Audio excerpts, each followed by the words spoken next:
Nearly 90 minutes before polls closed in California, Fox News chose to make the irresponsible announcement that Republicans had already lost the U.S. House of Representatives.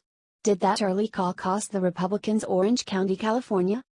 Orange County has been a Republican stronghold, and a famous one, for decades, and while there is no question the county had been trending Democrat, on election night, Republicans lost all 7 congressional seats.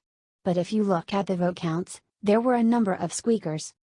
In the 28th District, Democrat Linda Sanchez beat Republican Ryan Downing by less than 300 votes. Out of over 140,000 votes cast in the 39th District, the Democrat won by only a little over 4,000 votes with 51.4%. This race was so close, it was not called until November 17. In the 45th District, the margin was 51.6 to 48.4% with a margin of under 9,000 votes out of some 280,000. With margins such as these, it is not unreasonable to ask if Fox News suppressed the Republican vote with its indefensible election night call. While Democrat voters prefer early voting, it is well known that Republican voters tend to vote on Election Day, which means those after-work hours are crucially important when it comes to turnout. But for a crucial 87 minutes, between 6:33 p.m. local time, when Fox announced the election for the U.S. House of Representatives was over, and 8 p.m., when the polls closed, Orange County was told that voting in an important national race that might have been a motivating factor to get in or remain in line, was futile. Media outlets are supposed to wait until all the polls have closed before calling a race, supposed to wait until all the votes have been cast. For a host of reasons no one should have to explain, this is not only considered good manners, it is an easy way for the media to avoid meddling in elections by discouraging voter participation.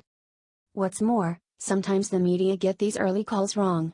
During the 2000 presidential election, a number of news outlets not only called Florida an hour before the conservative-leaning Panhandle's polls closed, they called it wrong for Al Gore. While we will never know if Fox's early call on November 6 cost the GOP Orange County, we do know it was anti-democratic, wildly irresponsible, and another in an ever-growing list of lapses of judgment the cable news network has made of late.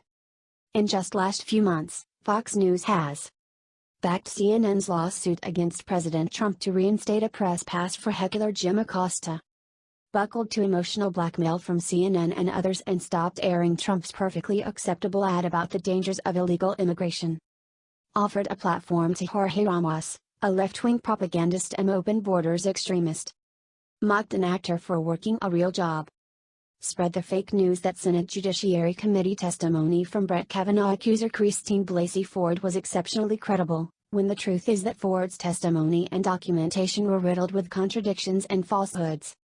Attacked Breitbart News after we uncovered smoking gun audio about Google's election meddling. Fox News appears to be moving to the left, towards becoming a more establishment news outlet, which would be a massive mistake.